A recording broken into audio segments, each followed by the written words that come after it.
Assalamualaikum warahmatullahi wabarakatuh.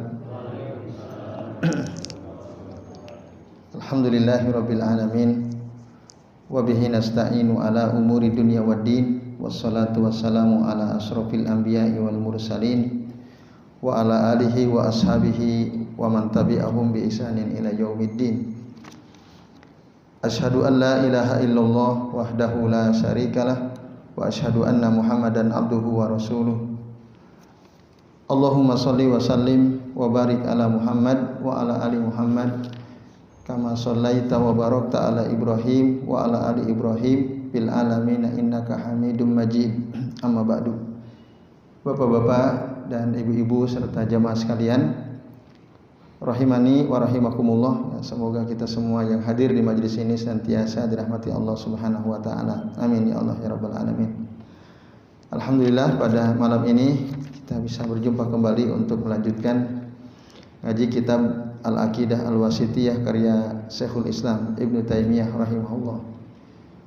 Pada kesempatan kali ini kita akan menuntaskan pembahasan ayat-ayat yang menjelaskan tentang sifat yang dinafikan dari Allah Subhanahu wa taala. Nah, ini adalah ayat yang ke-12 yang disebutkan oleh Syekhul Islam Ibnu Taimiyah ya, untuk menjelaskan bahwa ada beberapa sifat yang dinafikan dari Allah Azza wa Jalla, yaitu ayat ke-33 dari surah Al-A'raf. Qala Allah Ta'ala berfirman, Kul, katakanlah Muhammad, innama harrama rabbiyal fawahisha ma dhahara minha wa ma batan. Sesungguhnya Tuhanku, Rabbku hanya mengharamkan yang pertama al-fawahisha ma dhahara minha wa ma batan, yaitu perbuatan keji yang nampak dan yang tidak nampak, yang dinampakkan atau yang tersembunyi ya. Ma zahara minha wa ma batan. Itu yang pertama. Yang kedua wal itsma, dan perbuatan dosa atau perbuatan maksiat ya, secara mutlak. Kemudian yang ketiga wal baghya bi ghairil haqq, dan perbuatan zalim tanpa hak. Nanti kita terangkan kok kenapa disebut zalim tanpa hak, apakah ada kezaliman yang hak. Kemudian yang keempat ya, wa an tusriku billahi ma lam yunazzil bihi sultana, dan mempersekutukan Allah dengan sesuatu yang Allah tidak menurunkan keterangan untuk itu. Tidak ada keterangan bahwa ada sesuatu yang boleh disekutukan dengan Allah Subhanahu wa taala. Dan yang kelima, wa antakulu 'alallahi ma la ta'lamun. Dan Rabb Tuhanku juga mengharamkan kalian mengatakan sesuatu ya atas nama Allah ma la ta'lamun, yang kalian tidak ketahui gitu ya. Apa yang kalian tidak ketahui. Al-A'raf ayat 33. Nah, bapak-bapak dan ibu-ibu serta jamaah sekalian, di dalam ayat ini ya, diterangkan ada 5 perkara yang diharamkan oleh Allah Subhanahu wa taala. Perkara yang pertama tadi perbuatan keji. Apa yang dimaksud perbuatan keji itu? Nah, perbuatan keji yang dimaksud adalah zina atau liwat. Liwat itu LGBT itu ya. Ya. Jadi liwat itu kaum Nabi Lut itu ya. Laki-laki menggauli laki-laki itu liwat. Nah, ini berdasarkan keterangan dari Allah Ta'ala bahwa makna al-fahisha itu adalah perbuatan zina. Yaitu dalam surah Al-Isra ayat 32 ya, Allah Ta'ala berfirman, wala taqrabuz zina innahu kana fahisatan wa sa'a sabila. Janganlah kalian mendekati zina. Sesungguhnya zina itu adalah perbuatan keji dan seburuk-buruk jalan yang ditempuh, fahisha. Nah, sementara liwat itu disebut fahisha dalam surah Al-A'raf ayat 80. Nah, ketika Allah menceritakan tentang apa yang diucapkan Lut kepada kaumnya, atatuna al-fahisha, apakah kalian mendatangi perbuatan keji? Artinya apakah kalian melakukan liwat? Nah, liwat disebut fahisha dalam surah Al-A'raf ayat 80.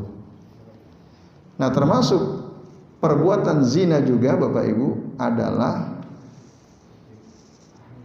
menggauli wanita yang masih keluarga sendiri, mahram, adiknya, kakaknya misalnya, atau bahkan orang tua, bapak ke anak, anaknya atau anak ke ibunya.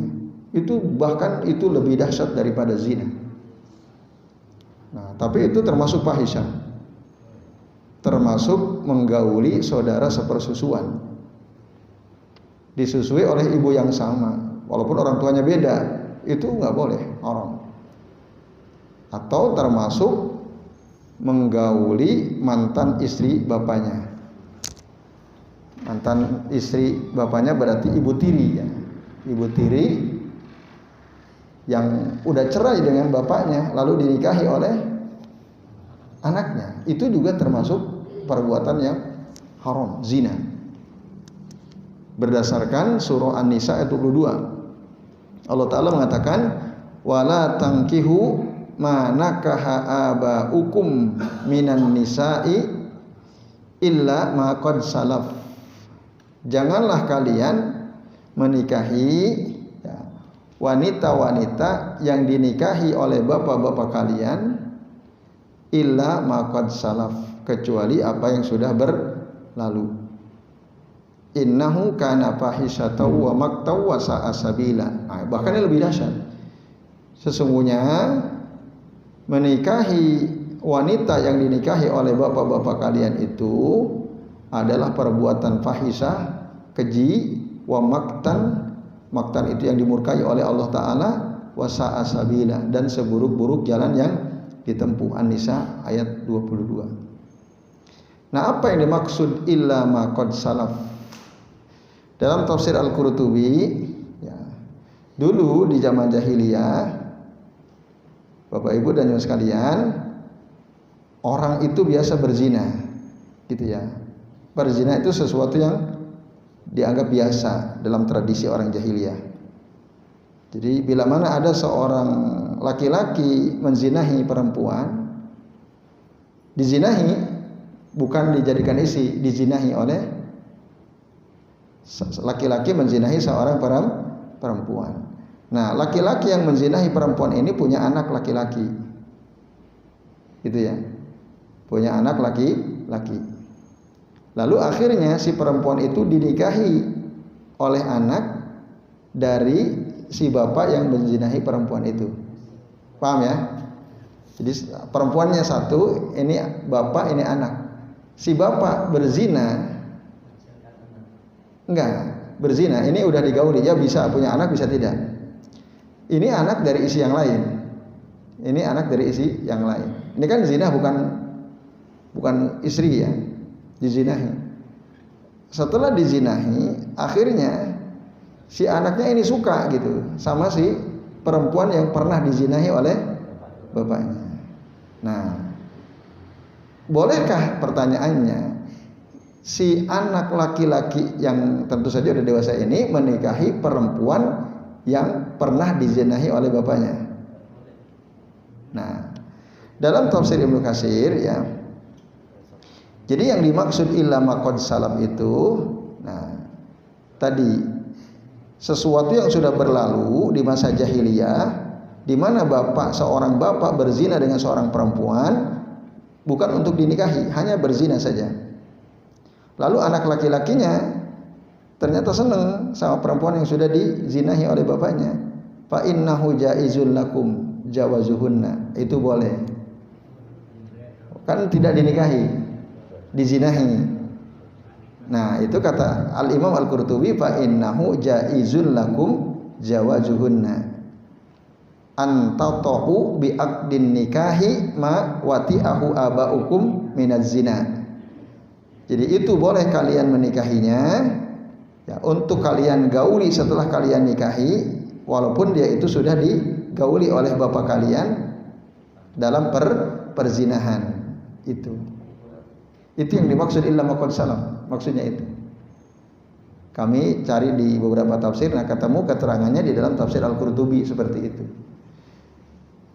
Jadi bukan, awalnya kami mengira ilama konsalaf itu dulu orang jahiliyah ketika ada seorang perempuan dinikahi laki-laki lalu bercerai, si laki-laki ini punya anak, berarti anak tiri bagi si perempuan ini kan, ibu tiri dengan anak tiri menikah, itu haram illa ma qad salaf, kecuali apa yang sudah terjadi dulu. Nah, awalnya kami mengira, jadi dulu di zaman jahiliyah ada beberapa orang menikah dengan mantan ibu tiri gitu. Nah, kalau itu boleh dikecualikan. Tadinya kami mengira seperti itu. Tapi saya coba cari di beberapa kitab tafsir apa yang dimaksud illa ma qad salam. Nah, ketemulah dalam tafsir Al-Qurtubi tadi. Jadi yang dimaksud illa ma qad salam itu adalah apa yang dulu biasa dilakukan oleh bapak-bapak di zaman jahiliyah yang menzinahi seorang perempuan, lalu perempuan yang pernah dizinahi oleh si bapak tadi dinikahi oleh anak laki-lakinya. Nah, itu tadi boleh. Itu yang dimaksud jaizul lakum zawajuhunna, tapi harus dinikahi, boleh digauli walaupun sudah pernah digauli oleh bapaknya dulu. Nah, itu kata Al-Imam Al-Qurtubi, wallahu a'lam bishawab. Nah, kemudian ma zahara minha wa ma batan. Jadi maksudnya kata Syekh Ibnu Utsaimin, perbuatan keji ma zahara linnasi wa ma batana anhum. Apa yang nampak kelihatan oleh orang-orang dan apa yang disembunyikan. Ya, itu perbuatan kejinya itu. Fi'lu al-fa'il, ya, perbuatan si pelakunya itu yang dia kelihatan oleh orang-orang atau yang dia sembunyikan. Itu. Walaupun ada juga keterangan yang dimaksud ma zahara minha wa ma batan itu adalah, ya, kalau dalam keterangan Al-Fauzan, ma'a'lana minha wa ma'asarra, apa yang diperlihatkan dan apa yang dirahasiakan perbuatan keji itu. Nah, itu yang dimaksud ma zahara minha wa ma batan. Tetapi Syekh Khalil Harras rahimahullah, beliau menafsirkan kata ma zahara minha wa ma batan, fahisah ma zahara minha itu kazina wal liwat, itu minal fawahis az-zahirah. Sementara minal fawahis al-batinah itu kal kibr wal ujub wa hubbu ar-riyasah, kesombongan, ujub dan senang jabatan. Nah, itu fahisah ma batan menurut tafsir Syekh Khalil Harras rahimahullah. Nah, itu Bapak Ibu dan jemaah sekalian. Nah, kemudian wal isma, yang kedua yang diharamkan dalam ayat 33 surah Al-A'raf ini adalah al-ism. Al-ism itu artinya adalah perbuatan dosa. Tetapi maksudnya mutlaqu al-ma'siyah. Atau kalau Ibnu Utsaimin mengatakan al-murad bil ism ma yakunu sababan lahu minal ma'asi, ya, sesuatu yang menjadi sebab bagi dia untuk berbuat maksiat. Itu namanya al-ism. Pokoknya apa saja yang menyebabkan seseorang berbuat maksiat itu namanya al-ism. Kemudian yang ketiga wal bagya bi ghairi al-haq, dan kezaliman tanpa hak.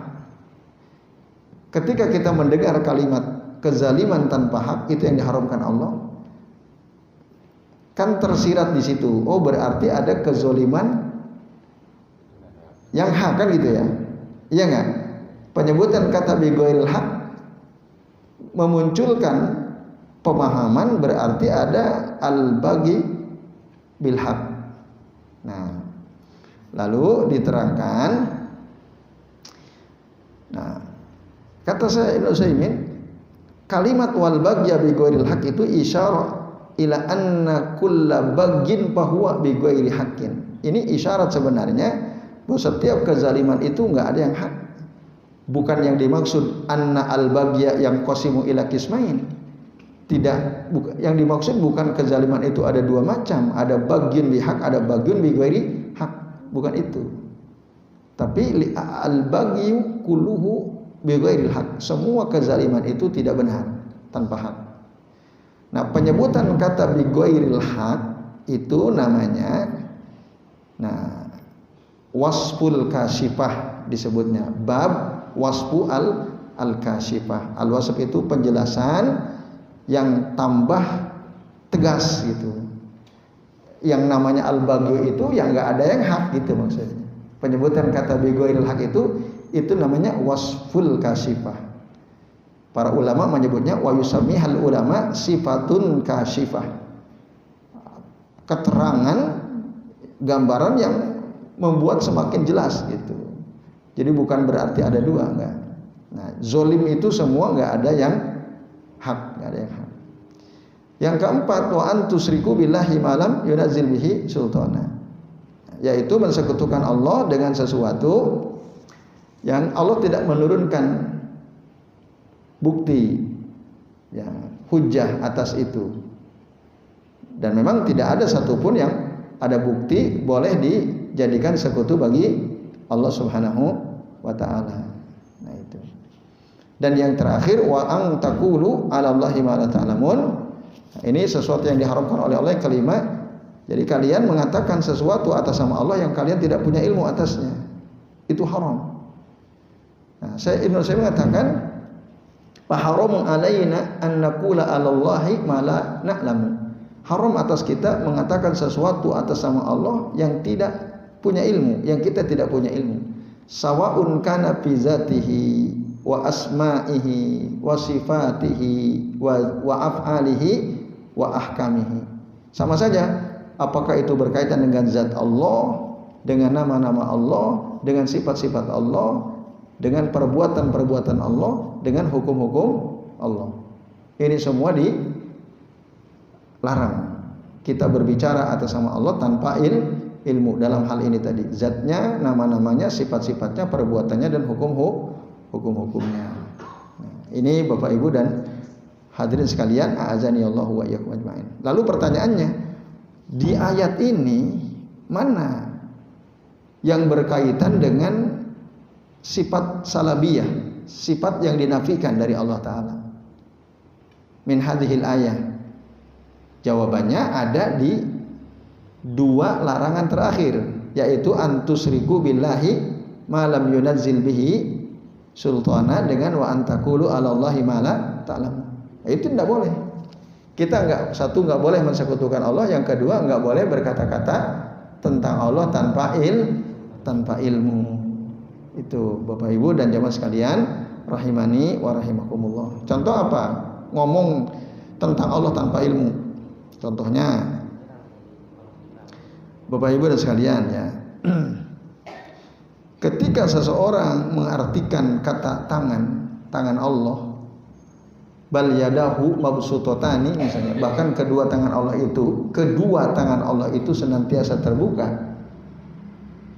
Lalu ditakwil, ditafsirkan. Yang dimaksud dengan tangan itu adalah nikmat misalnya. Nikmat Allah, kekuasaan Allah, kerajaan Allah misalnya. Dia mengatakan ya dengan nikmat atau al-qudrah atau mulek misalnya. Dasarnya mana? Gitu. Ada enggak dalil yang menunjukkan bahwa makna tangan itu dalam Al-Quran maupun dalam hadis Nabi artinya adalah nikmat? Tidak ada. Atau kudroh, kekuasaan, tidak ada. Nah, orang yang mentakwil, mentahrif, itu berarti dia berbicara tentang Allah tanpa ilmu. Itu Bapak Ibu. Nah, maka Syekhul Islam Ibnu Taimiyah memasukkan dalam kitab ini masalah akidah ini. Jadi jangan sampai kita melakukan sesuatu yang jelas haram. Ya, nah yang berkaitan dengan sifat salabiyah Allah, yang kedua tadi, yang dua terakhir, mensekutukan Allah dan mengatakan sesuatu tentang Allah tanpa ilmu. Itu Bapak Ibu dan hadirin sekalian, a'azanillahu wa iyyakum ajmain. Karena ketika ada orang berani mengatakan tangan itu adalah nikmat, tangan itu adalah kekuasaan, berarti dia telah menafikan makna zahir ayat di mana Allah mengatakan bal yadahu mabsutatani, bahkan kedua tangan Allah itu senantiasa terbuka. Itu dibantah oleh dia. Padahal dia membantahnya tanpa dalil. Bukan tangan tapi nikmat. Mana ilmunya? Kan enggak ada. Lalu ya, dia menetapkan sesuatu untuk Allah, ya, asbata lillahi khilafahu bi ghairi dalil. Menetapkan bahwa tangan itu adalah nikmat. Dan ini bertentangan dengan zahir. Sementara dia tidak punya dalil. Itu.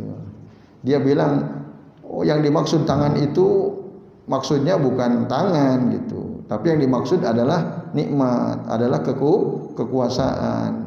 Nah, kita katakan mana dalil antum bahwa itu maksudnya ada nikmat? Nah, jika kamu tidak punya dalil, maka fa innaka qad qulta 'ala Allahi ma la ta'lam. Engkau telah mengatakan sesuatu tentang Allah tanpa ilmu. Nah, ini Bapak-bapak dan Ibu-ibu serta jemaah sekalian rahimani wa rahimakumullah, ya. Penjelasan penting terkait ayat 33 dari surah Al-A'raf yang mengandung sifat salabiyah, ya, bagi Allah Subhanahu wa taala. Apa tadi sifat salabiyah artinya? Sesuatu yang dinafikan dari Allah Subhanahu wa taala, salabiyah itu. Yang dinegasikan dari Allah Subhanahu wa taala. Nah, ini Bapak Ibu dan hadirin sekalian. Nah, kemudian keterangan tambahan dari Syekh Khalil Harras, ya. Jadi itu tadi yang berkaitan dengan sifat salabiyah Allah taala, dua larangan terakhir. Maka haram kita menyembah Allah dengan mensekutukan Allah taala. Mendekatkan diri kepada Allah dari bermacam-macam bentuk peribadatan kita kepada Allah dengan mensekutukan Allah, seperti berdoa, bernazar, takut, ya, berdoa, doanya harus dekat kuburan, gitu ya. Kalau saya doa dekat kuburan, saya yakin pasti doa saya diijabah, misalnya dekat kuburan Mbah Pulan, Kiai Pulan, Habib Pulan. Nah, itu syirik, gitu. Padahal tadi dilarang wa antusyriku billahi ma lam yunazil bihi sultana.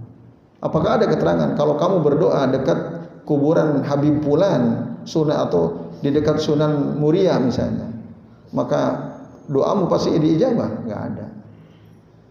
Termasuk kita menyembelih atau bernazar atas nama seseorang, atas nama makhluk, termasuk takut kepada makhluk, takut. Nah, takut pada sesuatu yang enggak jelas, nah, itu termasuk syirik. Tapi kalau takut dari ular kobra, saya takut kalau sana banyak ular, nah itu boleh. Nah, takut masa depan, nah ini nggak jelas. Takut sama pocong, takut sama hantu, sesuatu nggak jelas. Nah, itu termasuk kesyirikan. Nah, ini termasuk roja, ya, berharap kepada makhluk. Nah, ini Bapak Ibu Nah, ini juga termasuk kesyirikan yang tidak boleh dilakukan. Kata Syekh Khalil Harras rahimahullah. Nah, di mana kita wajib mengikhlaskan ibadah kita, hati kita hanya untuk Allah.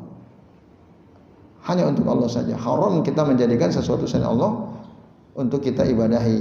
Nah, ini Bapak Ibu sekalian. Kemudian, nah,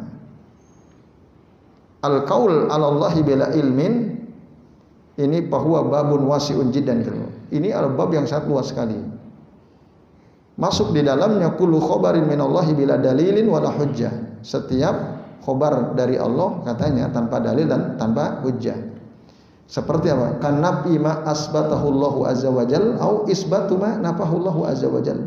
Seperti menafikan sesuatu yang ditetapkan oleh Allah atau menetapkan sesuatu yang dinafikan oleh Allah. Itu termasuk bicara ya atas nama Allah tanpa ilmu, termasuk mentahrif, merubah-rubah, mentakwil ya sifat-sifat Allah taala. Itu juga termasuk berkata-kata atas nama Allah atau tentang Allah tanpa ilmu. Nah, ini Bapak Ibu dan hadirin sekalian rahimani wa rahimakumullah, beberapa penjelasan ya dari para ulama terkait dengan ayat 33 dari surah Al-A'raf. Nah, ini merupakan ayat terakhir yang dikutip oleh Syekhul Islam Ibnu Taimiyah untuk menjelaskan sifat salabiyah Allah Azza wa Jalla. Baik, nah, masih ada waktu sedikit, barangkali ada di antara Bapak Ibu dan jamaah sekalian yang mau bertanya, kami persilahkan. Monggo kalau kita. Kata fahsya itu diartikan dalam bahasa kita keji, Ustaz. Ya. Padahal keji itu biasanya dihubungkan dengan pembunuhan yang sangat kejam, dia sangat kejam, atau pengkhianatan yang keji. Padahal di syariat kita zina aja itu sudah keji, sedangkan di bahasa kita zina itu diartikan perbuatan asusila atau maksiat. Padahal kalau secara syariat zina itu bisa dihukum mati juga. Ya. Jadi untuk mensifati pembunuhan keji itu dalam bahasa Arab itu apa, Ustaz? Pembunuhan itu dalam bahasa kita sebut perbuatan keji. Kalau zina itu maksiat atau asusila itu. Jadi seolah-olah ringan itu perbuatan zina itu. Kalau dalam bahasa kita. Iya. Oke, masih ada yang lain? Monggo Pak Purnomo. Jadi jawab disampaikan untuk motif perzinahan. Seorang bapak dan anak berzina dengan wanita. Kan bapak tadi berzina dengan wanita, kemudian anaknya menikahi wanita itu. Iya. Cara mengetahuinya gimana? Cara apanya? Cara mengetahuinya kalau bapaknya itu berzina kan tidak ketahuan. Anaknya bilang menikah. Kan itu nggak boleh perang. Iya. Itu Tadi maaf, boleh nggak seorang anak menikahi perempuan yang pernah dizinahi bapaknya? Boleh kan? Boleh. Nah, kalau misalkan untuk mengetahui bahwa wanita itu sudah berzina dengan bapaknya, itu diterangkan dalam hal apa? Iya. J, makasih Pak Purnomo. J yang pertama, Pak Lukito ya. Fahisah itu tadi artinya perbuatan keji, gitu. Nah, yang disebut fahisah dalam Al-Quran itu adalah az-zina wal liwat. Az-zina wal liwat itu diartikan dalam bahasa kita dengan istilah keji fahisah, gitu ya. Nah, Bapak Ibu dan hadirin sekalian, tentu ukurannya itu bukan bahasa kita ya. Kembali kepada bahasanya Allah, bahasa Al-Quran gitu. Nah, apakah membunuh itu disebut fahisyah? Tidak. Kalau dalam Al-Quran tidak disebut fahisyah. Ya, tidak disebut fahisyah. Tapi membunuh itu termasuk dosa besarnya. Wa qatlun nafsi allati illa bil haq ya. Kan ada beberapa perbuatan yang diharamkan termasuk qatlun nafsi illa bil haq, membunuh satu jiwa kecuali dengan hak. Bahkan dalam Al-Qur'an orang yang membunuh jiwa ya tanpa hak itu seakan-akan qatalan nasa jami'an, seperti dia membunuh seluruh manusia. Itu perbuatan ngeri gitu. Dosanya besar nggak tuh membunuh semua orang? Besar sekali. Dan itu Allah mengistilahkan itu, faka'annama qatalan nasa jami'an, seakan-akan dia membunuh manusia seluruhnya. Walaupun hanya satu jiwa, kalau dia membunuh tanpa hak. Membunuh dengan hak apa? Merajam, membunuh kan? Itu boleh. Kisos boleh. Membela diri boleh nggak? Kita mau bela diri, akhirnya kita bunuh dia. Nah, itu boleh. Kalau dalam syariat itu boleh. Boleh ya.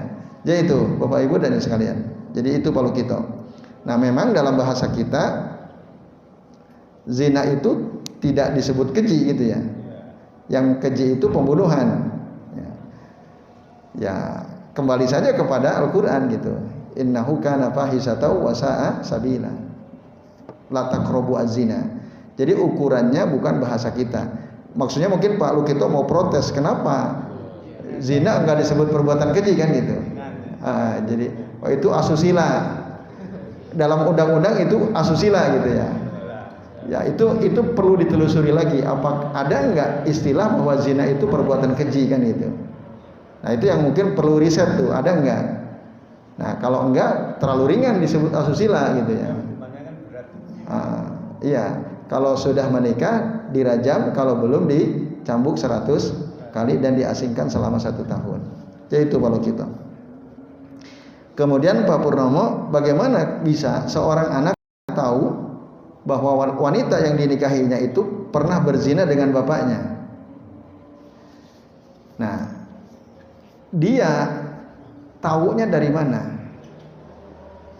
Kalau nggak tahu kan nggak ada persoalan ya, nggak tahu. Oh nggak tahu gitu ya, ya aman.